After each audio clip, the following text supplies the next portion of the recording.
بسم اللہ الرحمن الرحیم الصلاۃ والسلام علیک یا سیدی یا رسول اللہ الصلاۃ والسلام علیک یا سیدی یا حبیب اللہ وعلی آلک و اصحابک یا رحمت للعالمین۔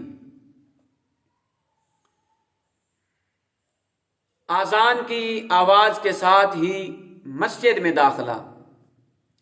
حضرت سیدنا عمر بن عبد العزیز رحمۃ اللہ تعالی علیہ پانچوں نمازیں بہت پابندی کے ساتھ با جماعت ادا فرماتے تھے۔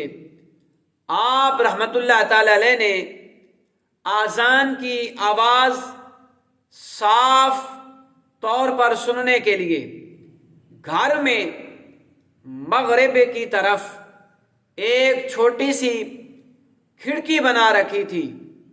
اگر مؤذن کبھی اذان دینے میں دیر کرتا تو آپ آدمی کو بھیج کر کہلوا دیتے کہ اذان کا وقت ہو گیا ہے۔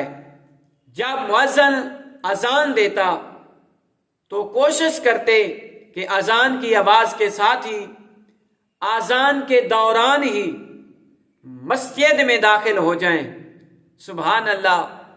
اللہ تبارک و تعالی ہمیں بھی 5 وقت کی نماز با جماعت مسجد میں ادا کرنے کی توفیق عطا فرمائے، اور اللہ کریم ہمیں بزرگان دین کی نقش قدم پہ چل کر زندگی گزارنے کی توفیق عطا فرمائے۔ آمین ثم آمین۔